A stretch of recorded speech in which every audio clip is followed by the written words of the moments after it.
Greetings, Fright fans, and welcome to day 24 of our Halloween horror countdown here, where we're looking at the top 31 horror anthology movies of all time. Selected randomly from our Cauldron of Terror, we're going to reach in, pull out a pumpkin, and see what tonight's movie will be. Tonight we're looking at Night Gallery, the pilot. Made in 1969, it features 3 stories written and introduced by Rod Serling. This was a follow-up to the popular Twilight Zone TV series and the pilot episode for the Night Gallery series. The first episode is called The Cemetery, directed by Boris Sagal. A greedy nephew, played by Roddy McDowall, murders his rich uncle, then is haunted by the return of his uncle from the grave as foretold by a painting that keeps changing. The second story is called Eyes, directed by Steven Spielberg.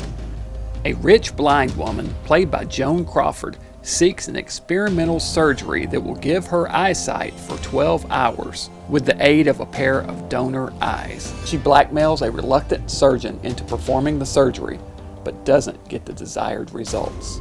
The third story is called The Escape Route, directed by Barry Shear. It tells of a former Nazi on the run who is recognized and seeks an unusual escape from danger into a painting. Serling had quite a few Twilight Zone episodes featuring Nazi soldiers that get their comeuppance, so The Escape Route was a fitting episode in that regard. I love that it ended with a shot of a painting, wrapping back into the gallery motif nicely.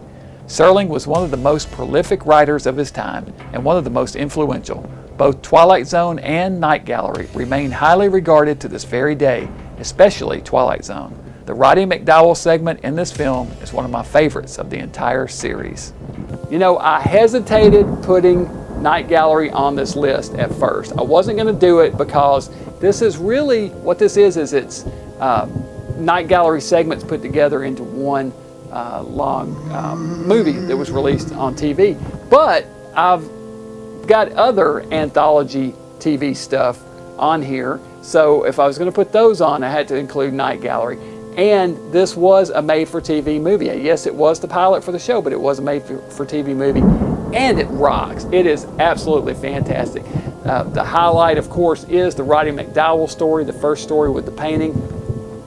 Excellent story. But really, they're good. The Spielberg one's good. They're all good. So, Night Gallery, you can't go wrong with that, and I'm a huge Rod Serling fan. In a weird way, I almost like Night Gallery better than Twilight Zone.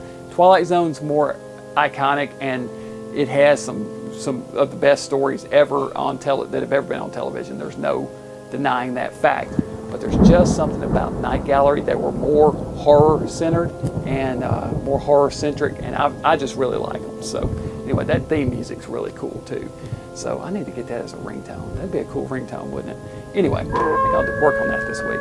So, what do you guys think? Night Gallery, you like it? You a fan? I know you are. Anyway, that's it for this week. Until next time, Dr. Gangrene from the lab saying join me back here tomorrow night, and we will look at another of these. Until then, stay mad.